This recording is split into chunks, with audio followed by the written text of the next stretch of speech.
तो यहाँ पे सबसे पहले हम लोग पहला क्वेश्चन डिस्कस करते हैं, जिसमें बोला कि clockwise movement produce by a force about A fulcrum. तो जब भी कोई फलक्रम के ऊपर कोई बॉडी रखा रहता है और उसमें हम लोग क्लॉकवाइज फोर्स देते हैं, तो उसके कारण जो मोमेंट मतलब टॉर्क प्रोड्यूस होता है उसको नेगेटिव कंसीडर किया जाता है। तो पहला का आंसर नेगेटिव होगा। फिर सेकंड क्वेश्चन दिया, when the speed of object moving इस डबल, तो स्पीड जब क्या हो जाता है, डबल हो जाता है, तो काइनेटिक एनर्जी में क्या होगा। तो हम लोग जानते हैं काइनेटिक एनर्जी का फॉर्मूला होता है हाफ mv²। तो अगर स्पीड डबल हो जाएगा, ये जो भी है स्पीड है, तो यहाँ पर अगर स्पीड डबल हो जाएगा तो उसका अगर स्क्वायर होगा तो ये हो जाएगा हाफ m, और 2v का स्क्वायर हो जाएगा 4v², जो कि हो जाएगा 4 इंटू हाफ mv²। तो पुराना काइनेटिक एनर्जी का जो नया काइनेटिक एनर्जी होगा वो 4 टाइम्स हो जाएगा। तो यहाँ पे आंसर होगा 4 टाइम्स। ओके, नेक्स्ट क्वेश्चन है आपका, the energy conversion in A washing machine is. तो वॉशिंग मशीन में क्या होता है, एक मोटर लगे रहता है, हम मोटर को इलेक्ट्रिकल एनर्जी देते हैं और मोटर उसके कारण घूमने लगता है। तो वहाँ पे इलेक्ट्रिकल एनर्जी के कारण रोटेशन प्रोड्यूस हो रहा है, इसलिए इसको हम लोग बोलेंगे electrical to mechanical energy. Motion मतलब मैकेनिकल एनर्जी। फिर लिखा है which of the following radiation suffer maximum deflection in a magnetic field.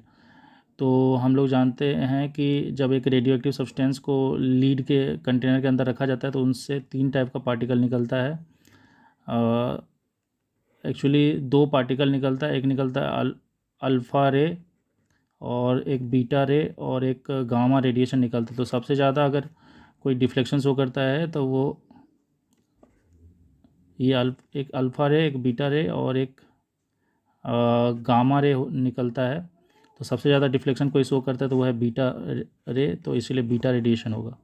ये बीटा रे बीटा पार्टिकल से बना हुआ रहता है, जो कि कुछ और नहीं, एक तरह का इलेक्ट्रॉन है, जो कि न्यूट्रॉन का ब्रेकडाउन से प्रोड्यूस होता है। न्यूट्रॉन ब्रेकडाउन होकर प्रोटॉन और इलेक्ट्रॉन में टूटता है, और इस इलेक्ट्रॉन को बीटा पार्टिकल बोलते हैं, और ये बहुत सारे बीटा पार्टिकल मिलकर बीटा रेडिएशन बनता है। Speed of blue light in water. तो ब्लू लाइट का स्पीड वाटर में क्या होगा। यहाँ पे लिखा है speed of blue light in water is, तो यहाँ पे ऑप्शन बहुत सारा दिया हुआ है कि मोर देन ग्रीन लाइट। तो हम लोग जानते हैं कि violet, indigo, blue, green, yellow, orange, red. तो सबसे कम वेवलेंथ जिसका होता है, सबसे कम वेवलेंथ होता है वायलेट का, और सबसे मैक्सिमम वेवलेंथ होता है रेड का। तो और वेवलेंथ के ऊपर ही डिपेंड करता है स्पीड। तो जिसका स्पीड ज़्यादा है मतलब उसका वेवलेंथ भी क्या होगा, ज़्यादा होगा। तो यहाँ पे ब्लू का जो वेवलेंथ है वो क्योंकि इंडिगो और वायलेट से ज़्यादा है, तो वेवलेंथ ज़्यादा होने के कारण क्या होगा, ब्लू का स्पीड भी ज़्यादा होगा। तो ब्लू का स्पीड किससे ज़्यादा हो सकता है, इंडिगो और वायलेट से ज़्यादा हो सकता है, क्योंकि इन दोनों से इसका वेवलेंथ ज़्यादा है। बाकी लोग से इसका स्पीड कम होगा, क्योंकि बाकी लोग के कंपेरिजन में इसका वेवलेंथ क्या है, कम है। तो यहाँ पे इंडिगो तो ऑप्शन नहीं है, लेकिन वायलेट ऑप्शन में है, तो यहाँ पे होगा speed of blue light is more than violet light.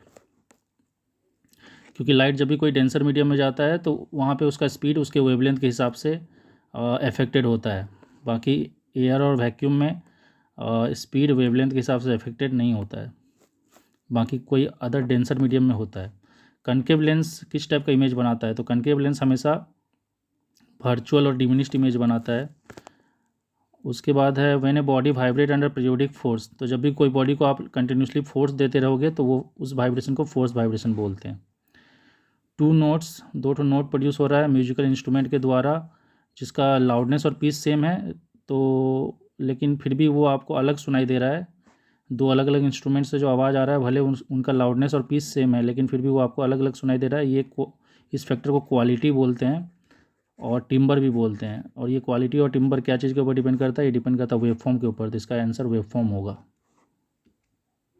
Okay, next question है कि करंट फ्लो कर रहा है आई, रेजिस्टेंस है आर और टाइम है टी। तो एनर्जी का फॉर्मूला होता है I²RT। फिर नेक्स्ट लिखा है कि ईएमएफ और टर्मिनल वोल्टेज में क्या रिलेशन है। तो जो आपका टर्मिनल वोल्टेज होता है ना, वो हमेशा ईएमएफ से कम होता है। ईएमएफ एक सेल का टोटल वोल्टेज होता है, लेकिन सर्किट में जब करंट फ्लो करता है तो सेल का जो इंटरनल रेजिस्टेंस है वो भी कुछ वोल्टेज खा जाता है, जिसके कारण सर्किट को कम वोल्टेज मिलता है, और सर्किट को जो वोल्टेज मिलता है उसको बोलते हैं टर्मिनल वोल्टेज। जैसे सोच लीजिए एक सेल 5 वोल्ट का है तो और सर्किट को और इसका खुद का इंटरनल रेजिस्टेंस उसमें से 1 वोल्ट खा जा रहा है, तो सर्किट को सिर्फ 4 वोल्ट मिलेगा। तो सर्किट को जो वोल्टेज मिलेगा उसको टर्मिनल वोल्टेज बोलते हैं, तो इसलिए इसका आंसर ये होगा। और फिर है the strength of current flowing through wire is increased. अगर करंट का वैल्यू को इंक्रीज कर दिया जाए तो मैग्नेटिक फील्ड क्या होगा? मैग्नेटिक फील्ड भी बढ़ता है, क्योंकि मैग्नेटिक फील्ड और करंट एक दूसरे के ऊपर डायरेक्टली प्रोपोर्शनल है। स्पेसिफिक लैटेंट हीट जो है किसी सब्सटेंस का, वो किसके ऊपर डिपेंड करता है? लैटेंट हीट वो हीट है जो कि स्टेट को चेंज करता है बिना टेम्परेचर चेंज किए हुए। तो ये डिपेंड करता है मटेरियल का नेचर के ऊपर। जिस टाइप का मटेरियल होगा उसके हिसाब से ही हीट लगेगा। तो इसका ऑप्शन होगा सी। नेक्स्ट है specific heat capacity of substance x is 1900 joule पर केजी पर सेल्सियस। इसका मतलब होता है कि अगर आप 1 केजी सब्सटेंस लेते हो और उसको 1900 जूल हीट देते हो तो उसका टेम्परेचर 1 डिग्री सेल्सियस बढ़ेगा। या अगर आप किसी सब्सटेंस से 1 केजी सब्सटेंस से 1900 जूल हीट को निकाल देते हो तो उसका टेम्परेचर 1 डिग्री सेल्सियस घटेगा। तो यहाँ पे एक सिमिलर ऑप्शन यहाँ पे भी दिख सकता है, लेकिन यहाँ पे हीट को निकाला नहीं जा रहा है, अब्जॉर्ब किया जा रहा है। निकालने से ही उसका टेम्परेचर घटेगा। तो इस हिसाब से ये वाला ऑप्शन रॉन्ग होगा और सही ऑप्शन ये होगा।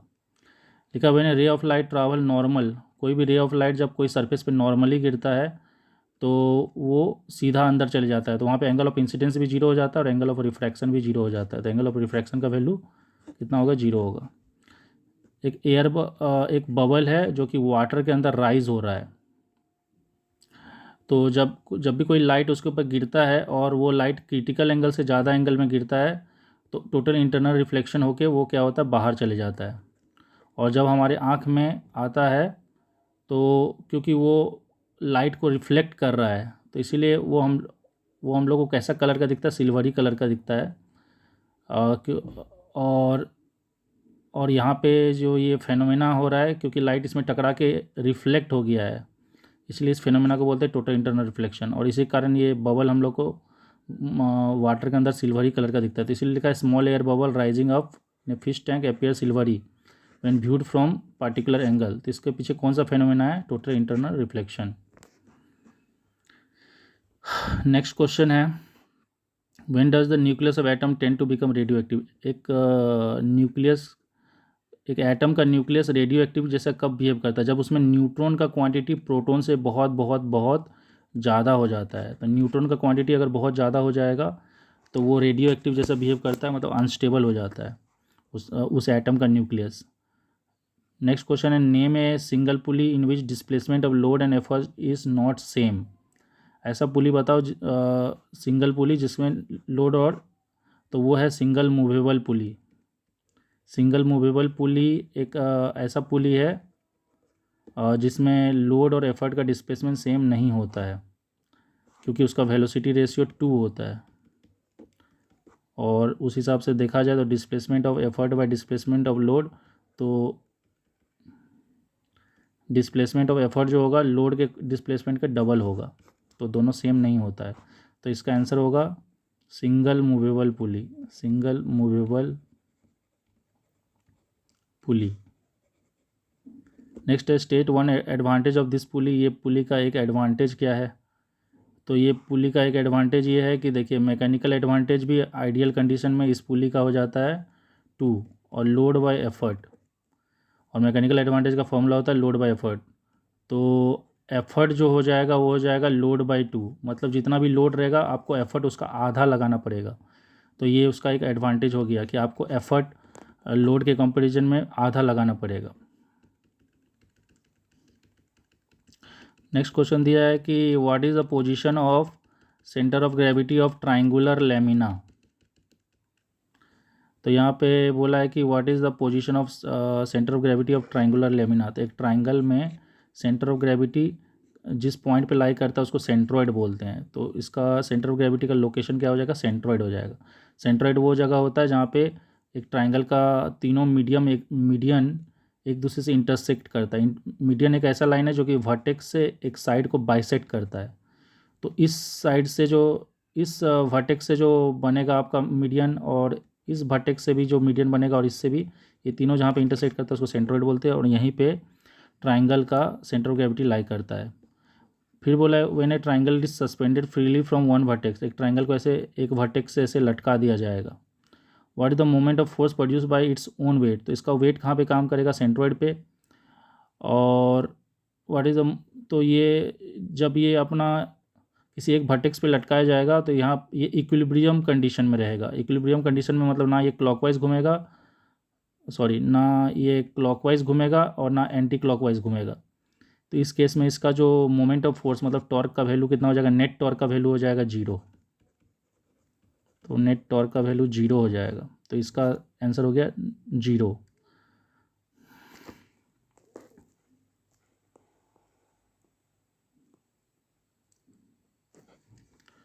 ओके, अभी नेक्स्ट क्वेश्चन है आपका कि इस डायग्राम में 3 फोर्स है, F1, F2 और F3। बोला कि तीनों में से which force will produce maximum moment about A, ये जो ए पॉइंट है उसके मैक्सिमम मोमेंट कौन प्रोड्यूस करेगा।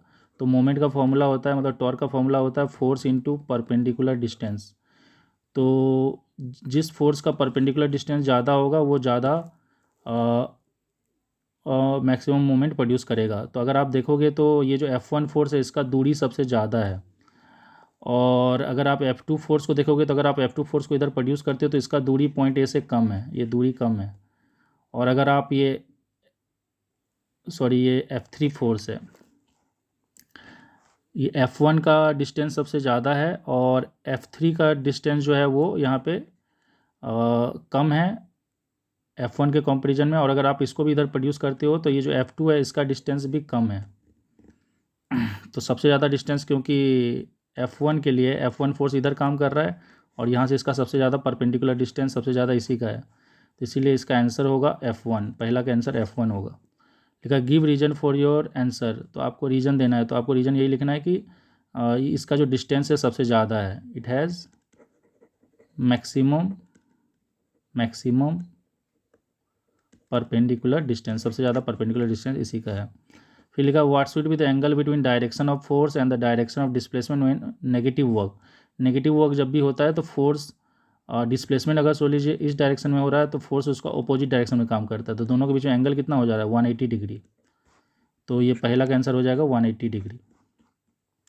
नेक्स्ट लिखा name the physical quantity obtain using the formula U/H।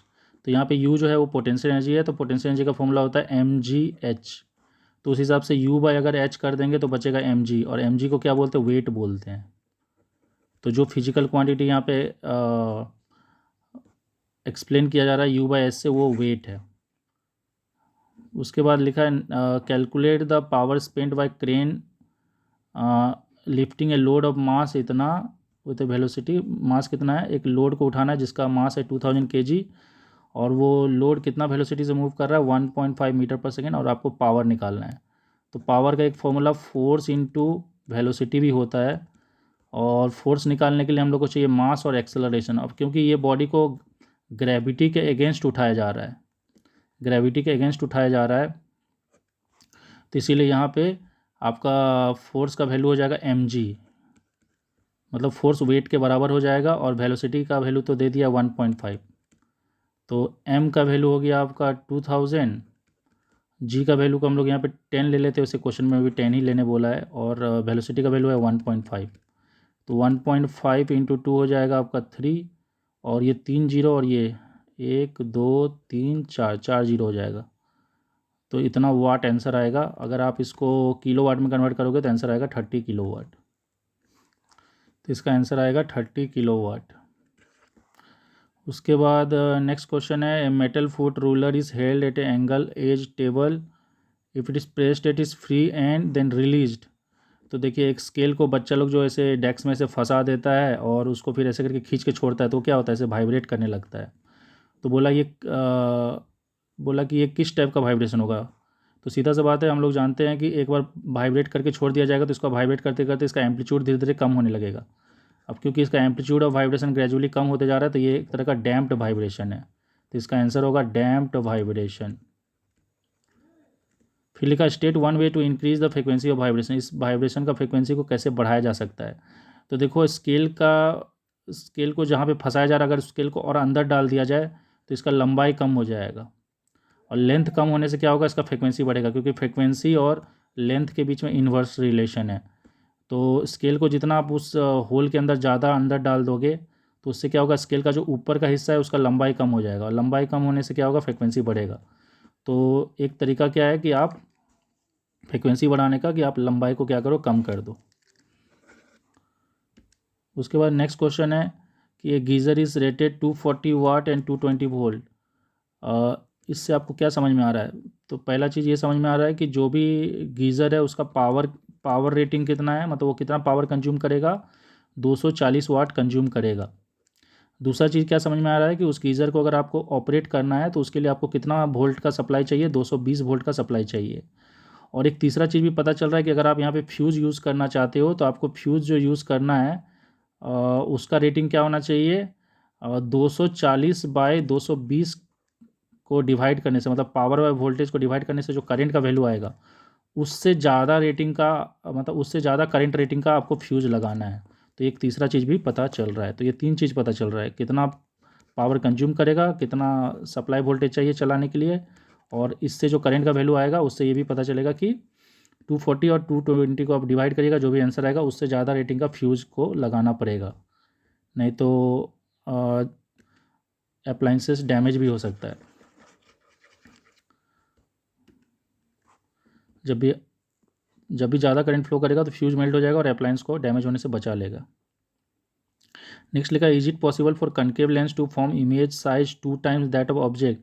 तो देखिए कनकेव लेंस जो होता है ना वो हमेशा डिमिनिश्ड इमेज ही बनाता है, छोटा इमेज ही बनाता है, डिमिनिश्ड इमेज बनाता है और हमेशा वर्चुअल इमेज बनाता है। तो अपने से ज़्यादा साइज का इमेज बनाना तो इसके लिए पॉसिबल नहीं है, तो इसका आंसर नो होगा। फिर लिखा है, what will happen to the focal length of lens if a part of lens is covered with opaque paper. तो अगर आप एक लेंस को आप लेंस का कुछ हिस्सा को अगर आप ओपाक पेपर से कवर भी कर दो ना, तब भी इमेज तो बनेगा ही, लेकिन एक फ़र्क पड़ेगा कि इमेज का जो ब्राइटनेस है वो कम हो जाएगा। तो इसका आंसर होगा brightness of image will reduce, brightness of image will reduce. तो इमेज का ब्राइटनेस कम हो जाएगा, बाकी कुछ फ़र्क नहीं पड़ेगा, इमेज तो बनेगा ही।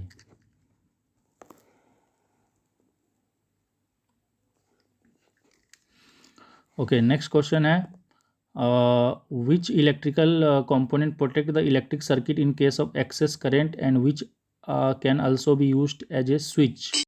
अच्छा ठीक है, तो हमारा नेक्स्ट क्वेश्चन है कि which electrical component protect the electric circuit in case of excess current and which can also be used as switch. तो देखिए हमारा इलेक्ट्रिक सर्किट को बचाने के लिए 2 चीज़ यूज़ होता है, एक होता है फ्यूज़ और एक होता है एमसीबी।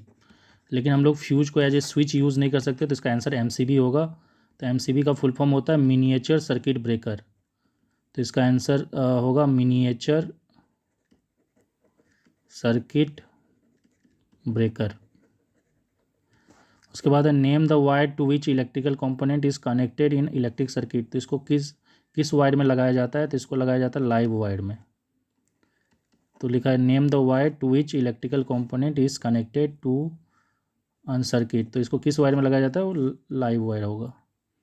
उसके बाद लिखा है, एक copper conductor is placed over 2 stretch wide so that connect to DC supply. तो यहाँ पे डीसी सप्लाई दिया हुआ है और 2 तार है और इसके ऊपर एक कॉपर कंडक्टर रखा हुआ है।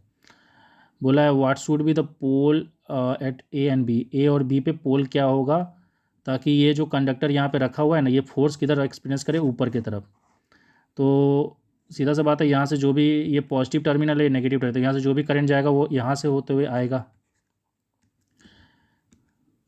यहाँ से, मतलब यहाँ से निकलेगा और यहाँ से होते हुए वापस ऐसे चले जाएगा। तो मतलब करंट का डायरेक्शन इधर हो गया और फोर्स ये ऊपर की तरफ एक्सपीरियंस कर रहा है।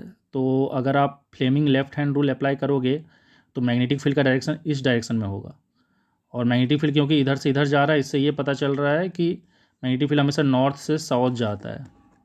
तो इससे ये पता चल रहा है कि इसका आंसर, ए का आंसर नॉर्थ होगा और बी का आंसर हो जाएगा साउथ। फिर लिखा, name the law use to find this polarity. इस पोलरिटी को फाइंड करने के लिए कौन सा लॉ यूज़ हुआ है, तो अभी तो हम बता दिए, उस लॉ का नाम है Fleming's left hand rule. Fleming left hand rule use हुआ है। ओके, नेक्स्ट क्वेश्चन दिया है, thermal capacity of substance A and B are same. 2 substance है जिसका थर्मल कैपेसिटी सेम है और थर्मल कैपेसिटी होता है सी, और जिसका फॉर्मूला होता है specific heat capacity into M. बोला if mass of A is more than mass of B, mass of A क्या है, ज़्यादा है, ए का मास बी का मास से ज़्यादा है। फिर लिखा which substance will have more specific heat capacity, तो स्पेसिफिक हीट कैपेसिटी ये रहा और ये है हीट कैपेसिटी जिसको सी डैश से रिप्रेजेंट करते हैं। तो स्पेसिफिक हीट कैपेसिटी हो जाएगा हीट कैपेसिटी बाय मास, तो जिसका मास ज़्यादा होगा उसका स्पेसिफिक हीट कैपेसिटी क्या होगा, कम होगा। Which substance will have more heat capacity, तो यहाँ पे जिसका मास ज़्यादा होगा उसका स्पेसिफिक हीट कैपेसिटी क्या होगा, कम होगा। तो मास किसका ज़्यादा, ए का ज़्यादा है, तो उसका स्पेसिफिक हीट कैपेसिटी कम होगा। तो लिखा which substance will have more specific heat capacity, तो वो होगा बी। फिर लिखा which substance will show greater rise in temperature for same amount of heat supplied, तो देखिए ए जो है वो बहुत बड़ा मास है और बी जो है वो छोटा मास है, दोनों को अगर सेम हीट देंगे तो सीधा सा बात है जो छोटा मास है उसको ज़्यादा, उसका साइज़ के हिसाब से उसको ज़्यादा हीट मिलेगा और ज़्यादा हीट मिलने के कारण उसका टेम्परेचर भी क्या होगा, ज़्यादा राइज होगा। तो इसका आंसर भी बी ही होगा। और जो बड़ा मास है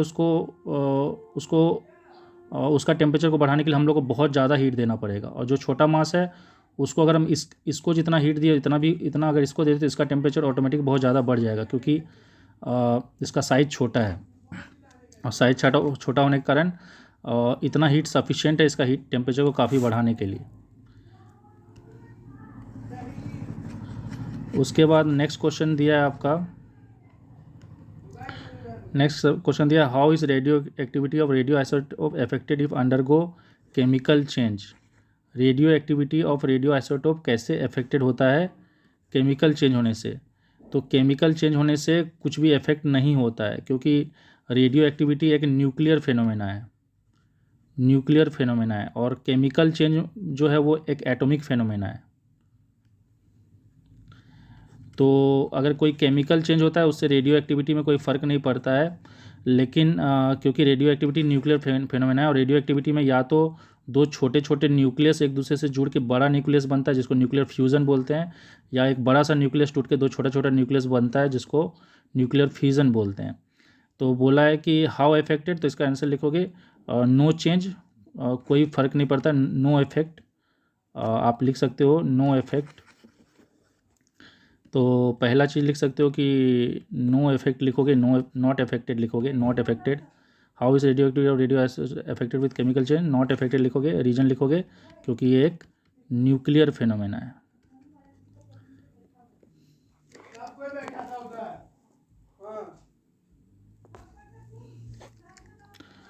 उसके बाद नेक्स्ट क्वेश्चन दिया हुआ है कि ये एक डायग्राम दे दिया है और आपको बोला है कि I2 निकालने के लिए, मतलब ये I2 निकालने के लिए बोला है, और एंगल ऑफ डेविएशन आपको दे दिया 43, मतलब डेल्टा का वैल्यू 43 दे दिया है, और मेंशन कर दिया कि इक्विलेटरल प्रिज्म है, मतलब इसका एंगल ऑफ प्रिज्म जो है वो ए का वैल्यू जो है वो 60 डिग्री है क्योंकि इक्विलेटरल प्रिज्म है, और आपको I2 निकालना, ये एंगल ऑफ इमरजेंस है और ये एंगल ऑफ इंसिडेंस है। तो हम लोग जानते हैं कि ये फॉर्मूला होता है I1 plus I2 equal to delta plus A.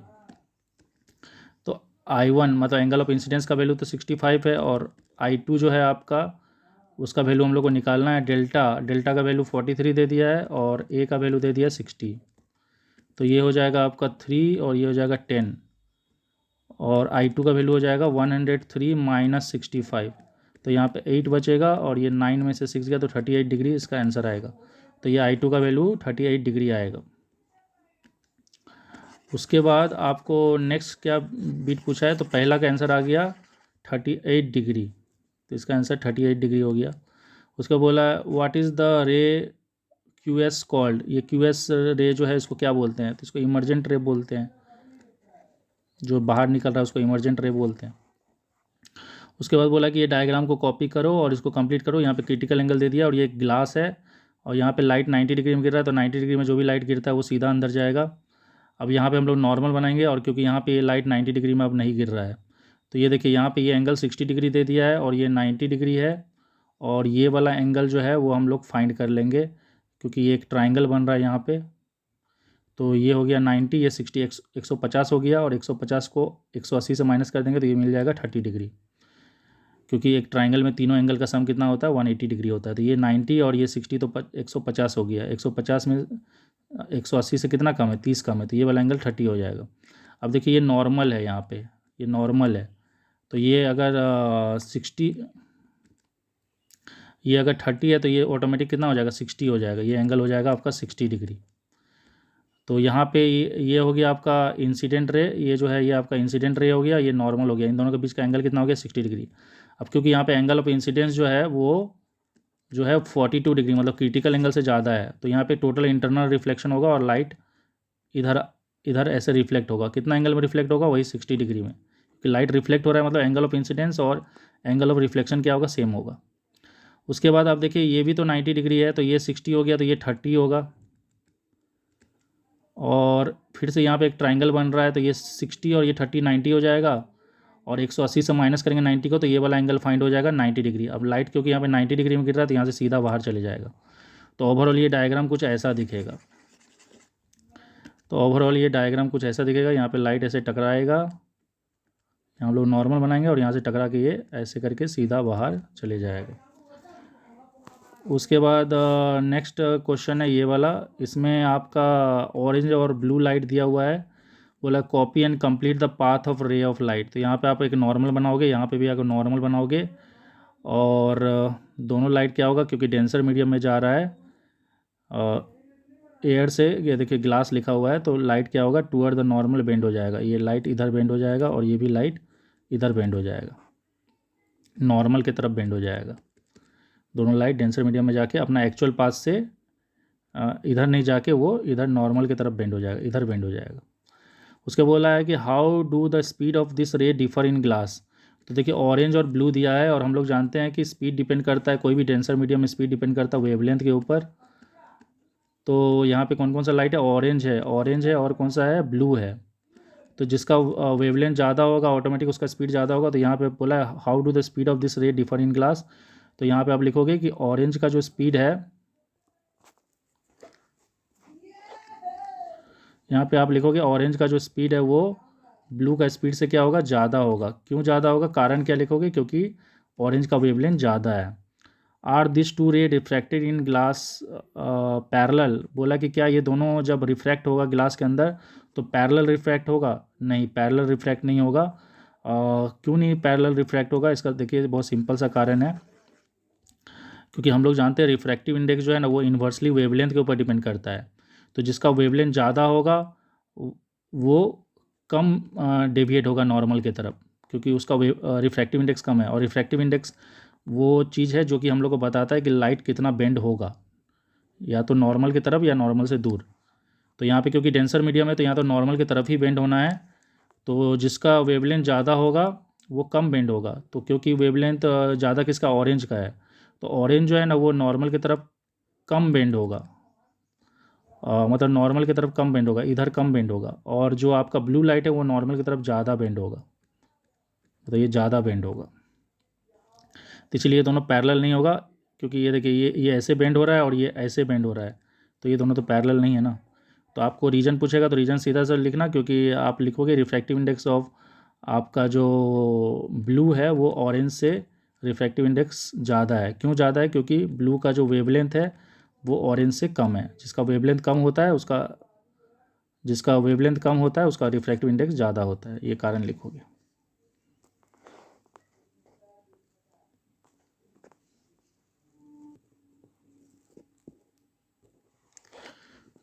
तो यहाँ पे आपका जो नेक्स्ट क्वेश्चन है वो है कन्वेक्स लेंस। एक कन्वेक्स लेंस दे दिया जिसका फोकल लेंथ 10 है, और उसका डिस्टेंस स्क्रीन से डिस्टेंस मतलब उसका इमेज डिस्टेंस दे दिया है 60।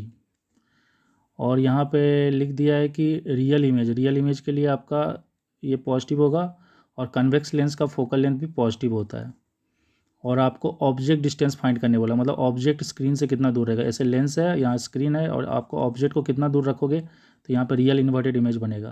तो इमेज क्योंकि राइट साइड बन रहा है तो इमेज डिस्टेंस पॉजिटिव होगा, और ऑब्जेक्ट लेफ्ट साइड रखा हुआ है तो ऑब्जेक्ट डिस्टेंस हमारा आंसर नेगेटिव आना चाहिए।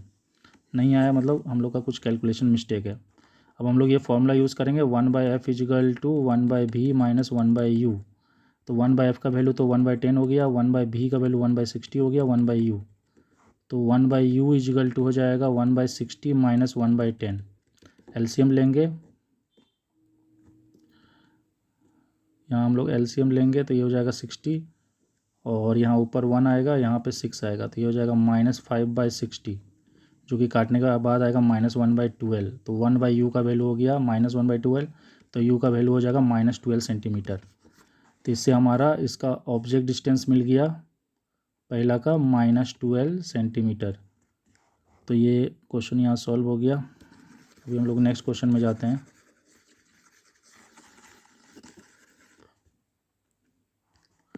नेक्स्ट लिखा है, एक coin is kept in water. एक कॉइन को वाटर में रखा गया जिसका रिफ्रैक्टिव इंडेक्स दे दिया 4/3 when viewed from vertical direction appear to raise by 3 mm। तो यहाँ पे एक्चुअली रिफ्रैक्टिव इंडेक्स दे दिया है 4/3 और रेज्ड मतलब हो गया शिफ्ट दे दिया है। शिफ्ट का वैल्यू दे दिया है आपका 3 mm। बोला डेप्थ निकालना, रियल डेप्थ निकालने बोला है। तो शिफ्ट का फॉर्मूला क्या होता है? शिफ्ट का फॉर्मूला होता है real depth into 1 - 1 refractive index, ये फॉर्मूला होता है। ये आपका बुक में भी दिया हुआ है। तो यहाँ पे हम लोग शिफ्ट का वैल्यू डाल देंगे 3, रियल डेप्थ लिखेंगे 1 माइनस यहाँ पे रिफ्रैक्टिव इंडेक्स का वैल्यू डालना है। तो 1/, अब देखिए 1/, रिफ्रैक्टिव इंडेक्स करेंगे तो 1/4/3 क्या हो जाएगा? 3/4 हो जाएगा। तो मैं डायरेक्टली लिख दे रहा हूँ। तो ये 4 फिर इधर आएगा एलसीएम होके, तो यहाँ पे हो जाएगा आपका 4 और यहाँ पे 4 - 3 हो जाएगा। तो ये हो जाएगा RD/4 और यहाँ पे शिफ्ट 3 दे दिया है। तो रियल डेप्थ हो जाएगा 4 × 3 12 mm। तो 12 mm हो जाएगा रियल डेप्थ। तो इस क्वेश्चन का आंसर हो गया 12 mm। ये भी हो गया आपका।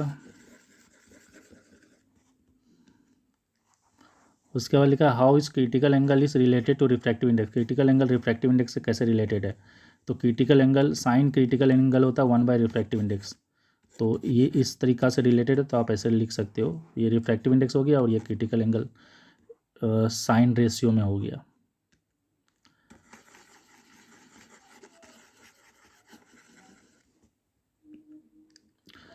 उसके बाद नेक्स्ट दिया infrared radiation in use in warfare. Warfare में इंफ्रारेड रेडिएशन को क्यों यूज़ करते हैं?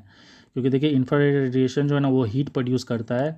तो इसको हम लोग ना नाइट मतलब कैमरा से भी देख सकते हैं। मतलब इंफ्रारेड को जो कैमरा रात के टाइम में यूज़ होता है हीट को डिटेक्ट करने के लिए, तो आप उससे भी इसको डिटेक्ट कर सकते हो। पर हम लोग इसको देख नहीं सकते, अपना नॉर्मल आँख से हम लोग इसको देख नहीं सकते, बस नाइट कैमरा के हेल्प से ही देख सकते हैं। तो वारफेयर के टाइम में सिग्नलिंग करने के लिए इसको यूज़ किया जाता है, क्योंकि ये हीट प्रोड्यूस करता है। तो जो भी कैमरा हीट को सेंस करेगा उससे पता लगाया जा सकता है कि हमारे जो भी लोग वहाँ वार में लड़ रहे हैं वो हमको सिग्नल दे सकते हैं कि हम लोग को कब आगे बढ़ना है, ऐसे टाइप का कुछ। तो सिचुएशन के हिसाब से हम लोग को सिग्नल किया जा सकता है कि और आर्मी ऑफिसर चाहिए या हम लोग जीत रहे हैं, अलग अलग सिग्नल प्रोड्यूस किया जा सकता है हम लोग। और जो हमारा दुश्मन है वो इसको देख नहीं पाएगा अपना आँख से, बस इसको नाइट कैमरा से ही देखा जा सकता है। तो इसलिए ये यूज़ होता है वारफेयर में, क्योंकि हमारे आँख में तो दिखेगा नहीं। A ray of light incident at 45 degree. यहाँ पे एक लाइट 45 डिग्री में गिरा है। इक्विलेटरल प्रिज्म है, तो सारा एंगल 60 डिग्री है, ठीक है। आपको बोला नेम द फेनोमेना। यहाँ पे क्या हो रहा है, ये लाइट आके ना टूट के ना रेड और वायलेट में सेपरेट हो जा रहा है। तो बोला कि नेम द फेनोमेना एग्जिबिटेड। यहाँ पे कौन सा फेनोमेना हो रहा है? यहाँ पे डिस्पर्सन हो रहा है। डिस्पर्सन का मतलब ही होता है splitting of white light. White light split होके 7 कलर में टूट जाता है। तो यहाँ पे और भी कलर हैं इसके बीच में जिसको लिखा नहीं गया, violet, indigo, blue, green, yellow, orange, red, और इस फेनोमेना को डिस्पर्सन बोलते हैं। State the cause of the above phenomena. बोला कि यहाँ पे इसका कॉज क्या है? इसका कॉज है कि लाइट जो है ना वो अलग अलग कलर से बना हुआ है। वाइट लाइट जो है वो अलग अलग कलर से बना हुआ है और हर कलर ऑफ लाइट का अलग अलग क्या है, वेवलेंथ है। तो इस फेनोमेना का होने का कारण क्या है? तो आप आंसर लिखोगे difference in wavelength of different component of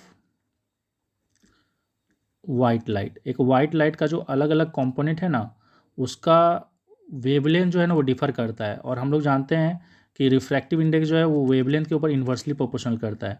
तो जिसका वेवलेंथ कम होगा वो सबसे ज़्यादा डेविएट होगा, क्योंकि रिफ्रैक्टिव इंडेक्स ये बताता है कि एक लाइट कितना डेविएट होगा। तो जिसका वेवलेंथ कम होगा वो ज़्यादा डेविएट होगा। तो वायलेट ज़्यादा डेविएट हो रहा है, और जिसका वेवलेंथ ज़्यादा होगा वो कम डेविएट होगा। तो रेड कम डेविएट हो रहा है। तो इसीलिए क्या हो रहा है, अंदर जाके क्या हो रहा है, एक दूसरे से सेपरेट हो जा रहा है। तो आपका कॉज हो गया because of difference in wavelength, और पहला का आंसर हो गया डिस्पर्सन। उसके बाद यहाँ पे एक और क्वेश्चन दिया है ब्लॉक एंड टैकल से रिलेटेड।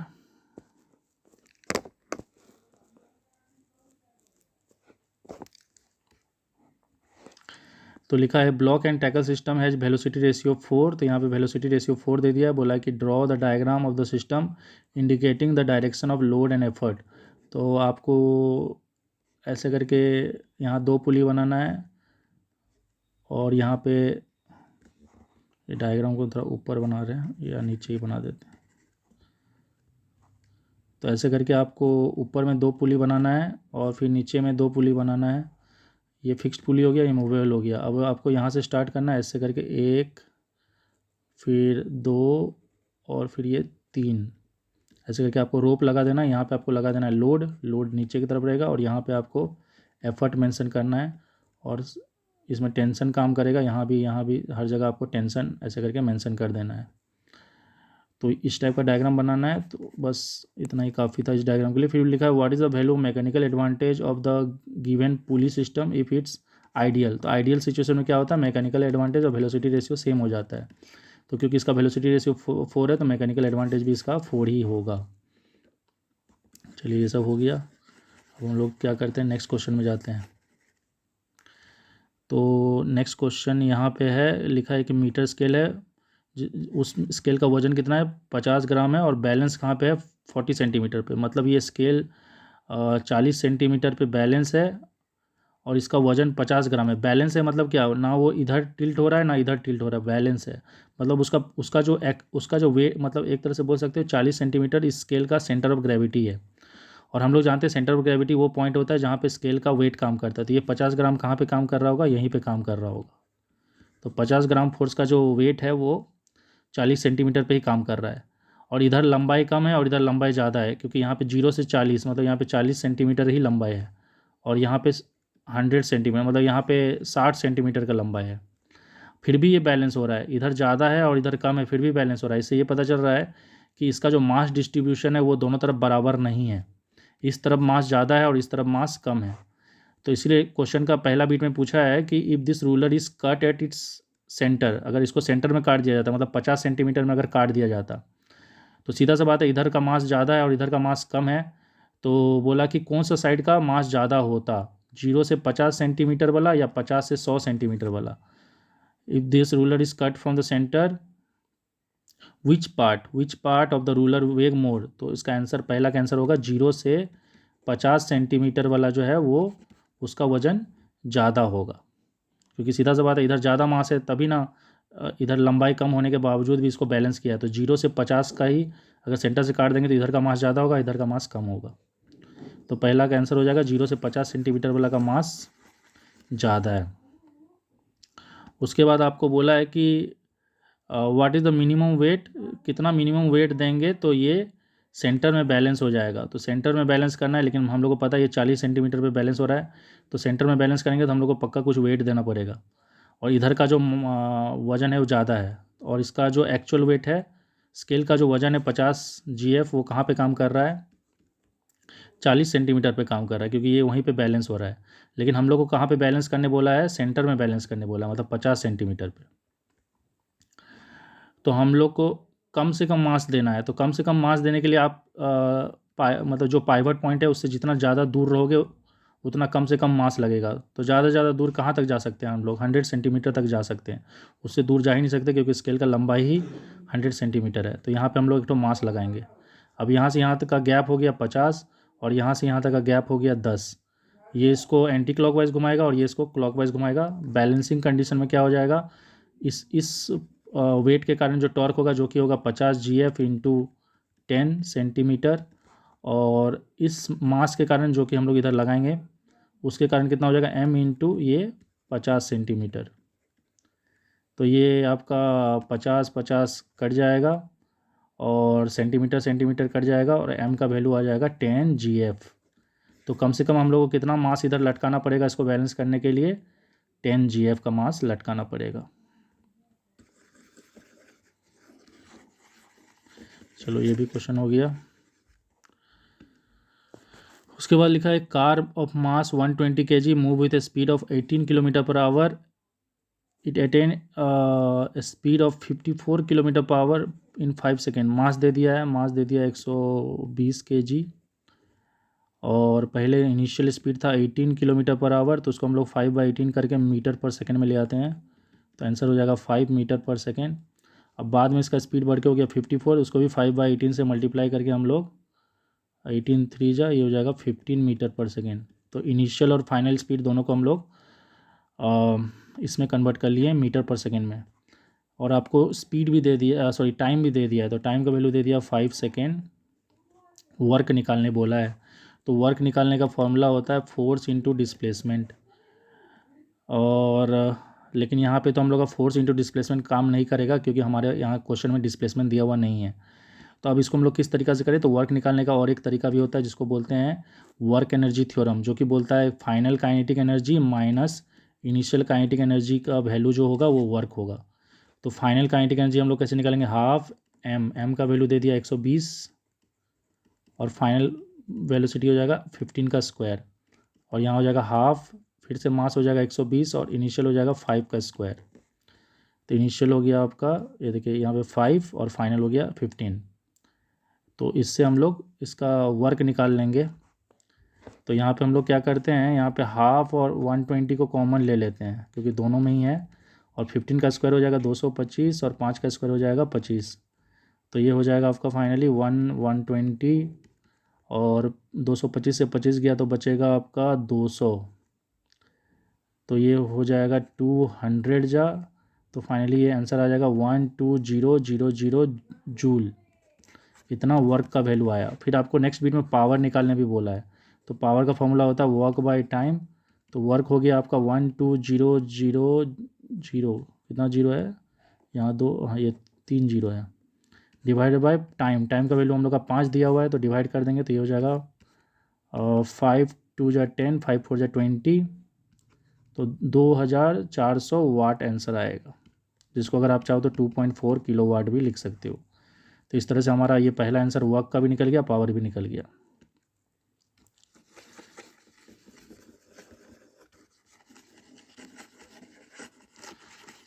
एक्चुअली मैं ये सबको मिटा दे रहा हूँ ताकि मेरे को लिखने के लिए जगह मिले। अगर आपको सॉल्यूशन देखना हो तो आप थोड़ा वीडियो को पीछे करके भी देख सकते हैं।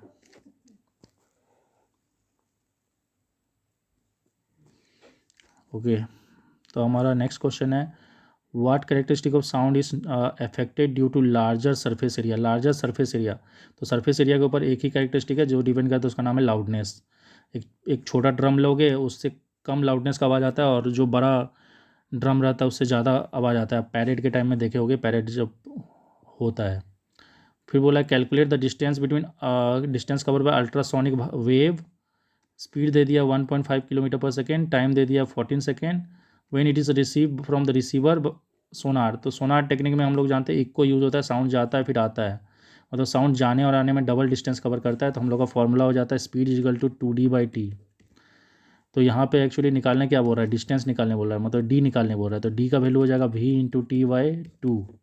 तो V का वैल्यू हो गया आपका 1.5 किलोमीटर पर सेकेंड, और टाइम का वैल्यू हो गया आपका 14 सेकेंड, और नीचे डिवाइड बाई 2, तो 2 7 जा कट जाएगा, ये हो जाएगा 7 5 जा 35 और 10.5 किलोमीटर आंसर आएगा। तो आपको 10.5 किलोमीटर आंसर आएगा, ये फॉर्मूला यूज़ कर देना, हो जाएगा। ओके, इसका 10.5 हो गया। उसके बाद नेक्स्ट क्वेश्चन है आपका, यहाँ पे लिखा है P, यहाँ 92 लिख दिया है और यहाँ पे 238 लिख दिया है। फिर इधर आपका Q का बताना है, और यहाँ पे अल्फ़ा पार्टिकल निकल रहा है, हेलियम निकल रहा है। हेलियम मतलब अल्फ़ा पार्टिकल, मतलब ये 2 4। तो इसका एटॉमिक नंबर, क्योंकि ये अल्फ़ा पार्टिकल निकला है तो इसका एटॉमिक नंबर 2 घट जाएगा, ये 90 हो जाएगा, और ये हो जाएगा आपका 234। ओके, अब आगे इसमें से फिर क्या निकला है, इसमें फिर ये फर्दर ये जो Q है, ये Q से फर्दर ये बीटा पार्टिकल निकला है, और हम लोग बीटा पार्टिकल निकलने से क्या होता है, एटॉमिक नंबर 1 बढ़ जाता है। तो आपका जो R होगा उसका एटॉमिक नंबर 1 बढ़ जाएगा, लेकिन एटॉमिक मास में कोई फ़र्क नहीं पड़ता है, तो वो 234 ही रहेगा। तो R का हो जाएगा 91/234 और Q का हो जाएगा 90/234।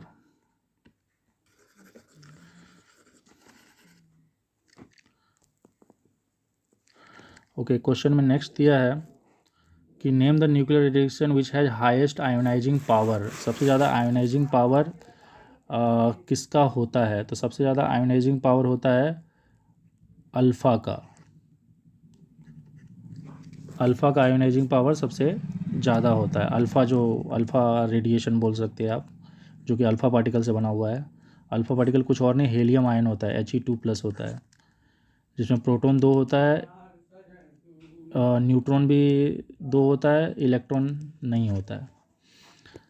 ओके, तो इसका अल्फ़ा पार्टिकल आंसर होगा।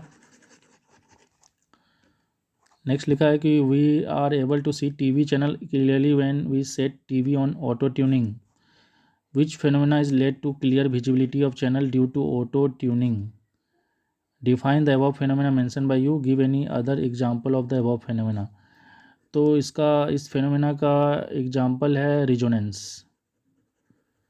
रिजोनेंस में क्या होता है, जो भी आपका जहाँ से भी वो ब्रॉडकास्टिंग हो रहा है उसका फ्रिक्वेंसी हमारे टीवी का उस नंबर चैनल, मतलब टीवी का फ्रिक्वेंसी से मैच हो जाता है। टीवी का जो सर्किट है उसका फ्रिक्वेंसी से, मतलब जहाँ से ब्रॉडकास्टिंग हो रहा है वहाँ का वो चैनल का फ्रिक्वेंसी हमारे टीवी का फ्रिक्वेंसी से मैच होता है, तब जाके हम लोग को दिखता है, उसको रिजोनेंस बोलते हैं। फिर लिखा डिफाइन द अबव फिनोमेना। तो रिजोनेंस एक ऐसा फिनोमेना है जिसमें फोर्स वाइब्रेशन का फ्रिक्वेंसी एक बॉडी का नेचुरल फ्रिक्वेंसी से मैच हो जाता है। तो जो भी हमारा टीवी का इलेक्ट्रिकल सर्किट है उसका जो नेचुरल फ्रिक्वेंसी है उससे जहाँ से ब्रॉडकास्टिंग हो रहा है उस सिग्नल को भेजा जा रहा है वहाँ का फोर्स वाइब्रेशन, मतलब उस चैनल का जो फ्रिक्वेंसी है वाइब्रेशन का, वो मैच हो जाएगा। कोई दूसरा एग्जांपल रिजोनेंस का दूसरा एग्जांपल आप ये भी देख सकते हो कि जब एक ट्रूप पैरेड करके कोई ब्रिज पे जाता है तो उनको बोला जाता है कि वो अपना लेग्स को ब्रेक करे, मतलब वो एक ही ऑर्डर में पैरेड ना करे, नहीं तो क्या होगा, उनका पैरेड करने का जो फ्रिक्वेंसी है, उनका मार्चिंग करने का जो फ्रिक्वेंसी है वो ब्रिज का फ्रिक्वेंसी से मैच हो जाएगा। और अगर किसी कारण से मैच हो गया तो रिजोनेंस में क्या होता है, एम्पलीट्यूड ऑफ वाइब्रेशन बढ़ जाता है, उससे ब्रिज कोलैप्स भी हो सकता है। तो आप ये एक एग्जांपल दे सकते हो, और भी बहुत सारा एग्जांपल है। उसके बाद नेक्स्ट है define specific resistance. Specific resistance को कैसे डिफाइन करेंगे? स्पेसिफिक रेजिस्टेंस का मतलब होता है रेजिस्टिविटी। तो रेजिस्टिविटी होता है RA/L। तो कोई भी सब्सटेंस जिसका लंबाई जो है वो 1 यूनिट है और उसका एरिया ऑफ क्रॉस सेक्शन भी 1 स्क्वायर यूनिट है, तो वो जो रेजिस्टेंस ऑफर करेगा उसी को रेजिस्टिविटी या स्पेसिफिक रेजिस्टेंस बोलते हैं। तो स्पेसिफिक रेजिस्टेंस को हम लोग बोलेंगे it is the resistance offer by a substance of unit length and unit area of cross section. तो सिंपली ऐसे आप डिफाइन कर सकते हो, resistance offer by a substance of unit length and unit area of cross section. तो इसका definition हो जाएगा। फिर लिखा what happen to the specific resistance of conductor with the length is double. अगर लेंथ को डबल कर दिया जाएगा तो एक कंडक्टर का स्पेसिफिक रेजिस्टेंस में क्या होगा, कुछ फर्क नहीं पड़ेगा, क्योंकि स्पेसिफिक रेजिस्टेंस मटेरियल का नेचर के ऊपर डिपेंड करता है और टेम्परेचर के ऊपर डिपेंड करता है। उसको उससे लेंथ बढ़ने से एरिया बढ़ने से कोई फ़र्क नहीं पड़ता है। लेंथ और एरिया बढ़ने से रेजिस्टेंस को फ़र्क पड़ेगा, रेजिस्टिविटी को कोई फ़र्क नहीं पड़ेगा, क्योंकि वो मटेरियल का नेचर के ऊपर डिपेंड करता है। हर मटेरियल का अलग अलग रेजिस्टिविटी होता है। तो नो इसका आंसर नो होगा, कुछ भी फर्क नहीं पड़ेगा। Name the substance whose specific resistance remain almost unchange with the increase in resistance. तो ये कुछ ऐसे सब्सटेंस होंगे जिनका रेजिस्टेंस बहुत ज़्यादा ही हाई है। जैसे एग्जांपल के तौर पे आप मैंगानीन लिख सकते हो, कॉन्स्टेंटन लिख सकते हो। ऐसे बहुत सारे सब्सटेंस है जिसका रेजिस्टेंस बहुत ज़्यादा है और टेम्परेचर चेंज होने से कुछ ज़्यादा फ़र्क नहीं पड़ता है, क्योंकि ऑलरेडी रेजिस्टेंस बहुत हाई है और ये लोग हीटिंग एलिमेंट के तौर पे यूज़ होते हैं।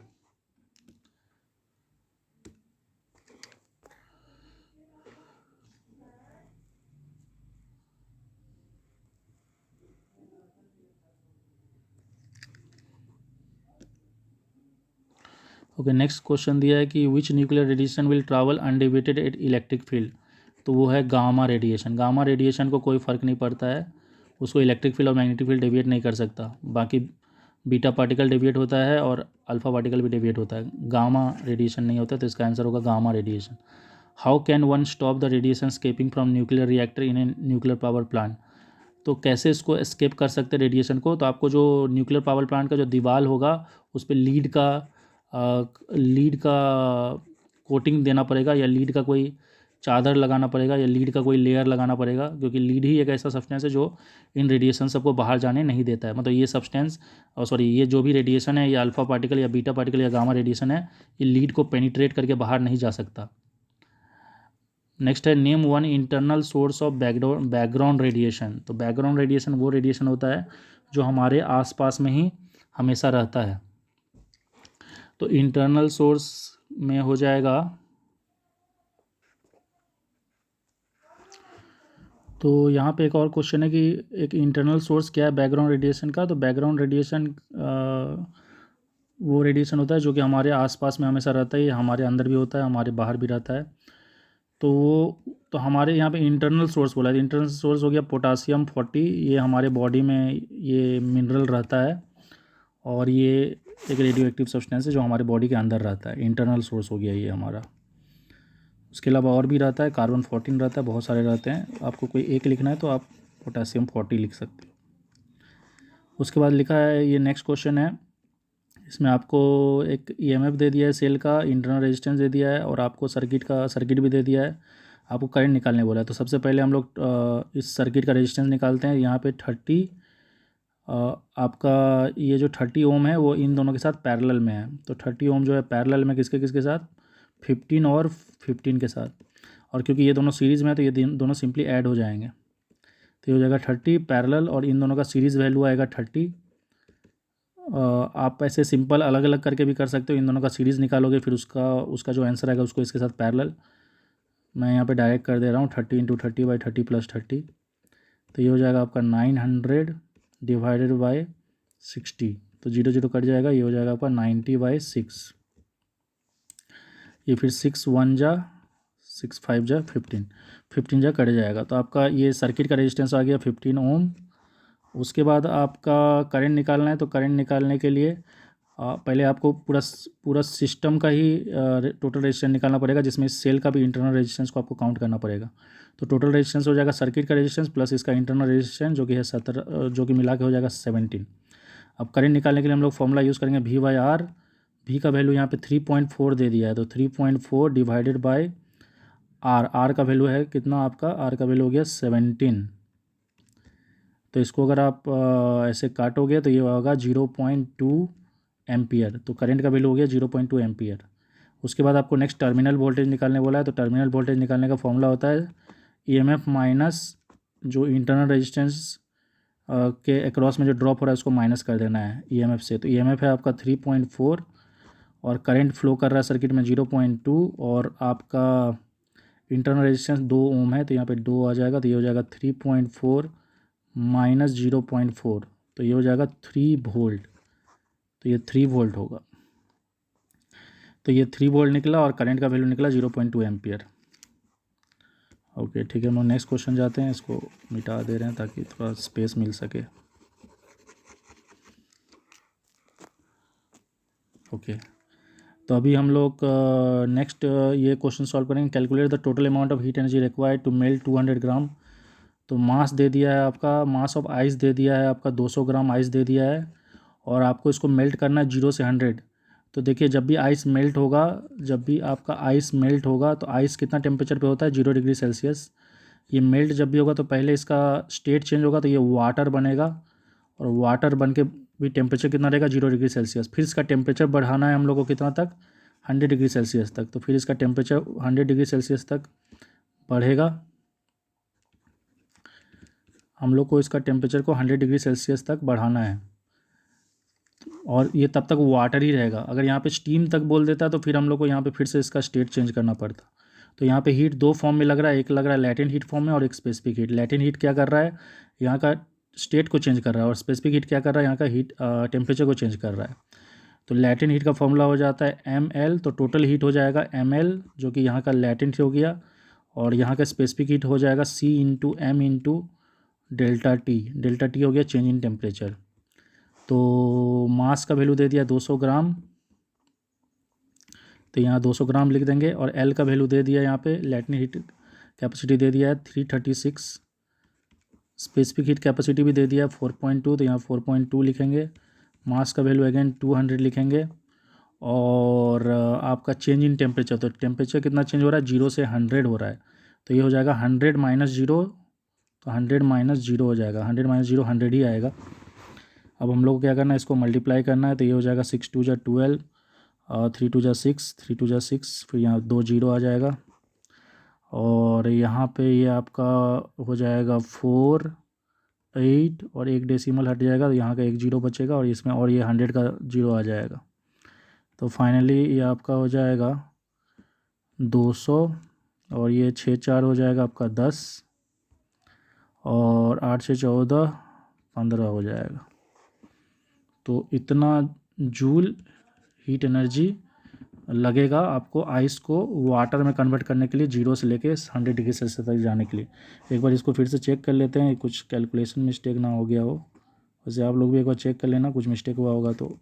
एडिशन, ये 0 0, ये 200, ये 6 4 10 हो गया, 8 6 14 15, ये 150 200, हाँ ठीक है। लेकिन फिर भी आप लोग एक बार चेक कर लेना। ओके, तो ये वाला भी सॉल्व हो गया। कितना हीट चाहिए,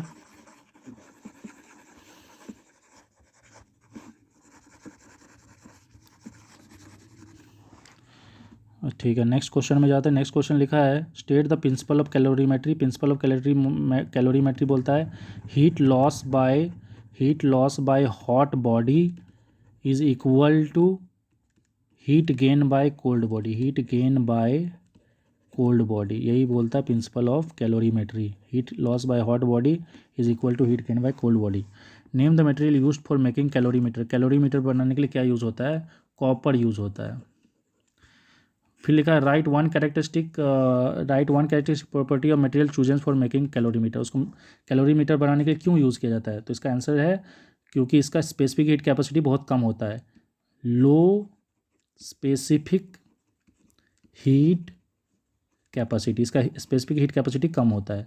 इससे फ़ायदा क्या है कि अगर आप कॉपर का कंटेनर यूज़ करोगे तो वो अपना टेम्परेचर को 1 डिग्री सेल्सियस बढ़ाने के लिए बहुत कम हीट को यूज़ करेगा। मान लो मैं यहाँ पे 10 जूल हीट दे रहा हूँ, तो उसमें से वो सिर्फ अपना टेम्परेचर को 1 डिग्री सेल्सियस बनाने के लिए बहुत कम हीट यूज़ करेगा। सोच लीजिए कि इसमें से यूज़ कर रहा है वो 0.1 जूल यूज़ कर रहा है अपना टेम्परेचर को 1 डिग्री सेल्सियस बढ़ाने के लिए, और बाकी सारा जो है ना 9.9 वो किसको दे देगा, जो सब्सटेंस इस कंटेनर के अंदर है। तो स्पेसिफिक हीट कैपेसिटी कम होने से फ़ायदा ये होता है कि वो खुद जो कंटेनर है वो कम हीट कंज्यूम करता है, और सारा हीट किसको ट्रांसफ़र कर देता है, उस सब्सटेंस को, जो सब्सटेंस उस कंटेनर के अंदर है। ये जो वैल्यू सब मैं लिया हूँ ये सिर्फ आपको समझाने के लिए लिया हूँ। तो आपका इसका आंसर हो जाएगा लो स्पेसिफिक हीट कैपेसिटी।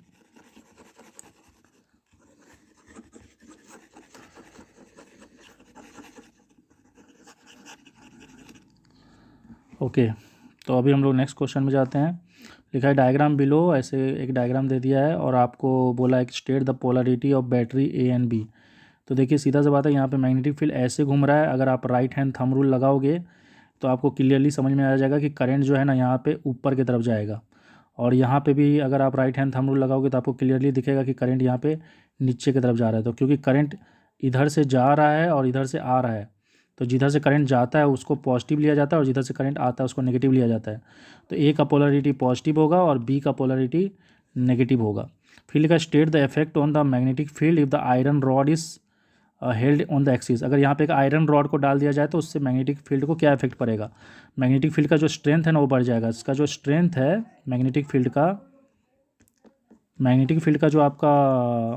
का जो स्ट्रेंथ है ना, ये क्या होगा, बढ़ जाएगा। क्योंकि आयरन कोर जो है, आयरन जो होता है ना वो एक फेरोमैग्नेटिक सब्सटेंस है, मतलब वो एक मैग्नेटिक सब्सटेंस है, और उस मैग्नेटिक सब्सटेंस को अगर आप यहाँ पे कोर में डाल देते हो तो इसका मैग्नेटिक फील्ड और एनहेंस हो जाएगा, मतलब और स्ट्रॉन्ग हो जाएगा। फिर लिखा है state one way to change the polarity of coil. Coil का पोलरिटी को कैसे चेंज किया जा सकता है, मतलब सुन लीजिए अभी क्योंकि इस कॉयल को अगर आप सामने से देखोगे तो इसमें क्लॉकवाइज करंट जा रहा है, मतलब ये साउथ पोल जैसे बिहेव कर रहा है। तो अगर आप इसका पोलरिटी को नॉर्थ पोल करना चाहते हो तो आपको करंट का डायरेक्शन को एंटी क्लॉकवाइज करना पड़ेगा। तो देखिए यहीं पे इसका आंसर छुपा हुआ है कि पोलरिटी चेंज करने के लिए हम लोग को क्या करना पड़ेगा, करंट का डायरेक्शन को चेंज करना पड़ेगा। चेंज करना पड़ेगा, किसका डायरेक्शन को, करंट का डायरेक्शन को चेंज करना पड़ेगा। फिर लिखा है कि और एक तरीका बताओ जिससे स्ट्रेंथ ऑफ मैग्नेटिक फील्ड को घटाया जा सके। तो देखो सिंपल सा बात है, अगर आप मैग्नेटिक फील्ड का स्ट्रेंथ को घटाना चाहते हो तो उसका आंसर भी यही है कि आपको करंट का वैल्यू को घटाना पड़ेगा, क्योंकि करंट के ऊपर ही मैग्नेटिक फील्ड डिपेंड करता है। और करंट को घटाने के लिए आपको क्या करना पड़ेगा, यहाँ पे जो रेजिस्टेंस है ना, यहाँ पे एक रियोस्टाट लगा है, वेरिएबल रेजिस्टेंस। इस रेजिस्टेंस का वैल्यू को काफ़ी बढ़ाना पड़ेगा ताकि इसमें कम करंट फ्लो हो, और कम करंट फ्लो होगा तो मैग्नेटिक फील्ड का स्ट्रेंथ भी कम हो जाएगा। तो अगर आप पोलैरिटी चेंज करना चाहते हो तो उसके लिए आपको करंट का डायरेक्शन को चेंज करना पड़ेगा। यहाँ पे इसका आंसर है डायरेक्शन, इस वाला क्वेश्चन का आंसर डायरेक्शन है, करंट का डायरेक्शन चेंज करना पड़ेगा। और अगर आप स्ट्रेंथ को कम करना चाहते हो तो आपको करंट का वैल्यू को कम करना पड़ेगा, दोनों में फ़र्क है, इसमें डायरेक्शन चेंज करना पड़ेगा, इसमें वैल्यू को चेंज करना पड़ेगा।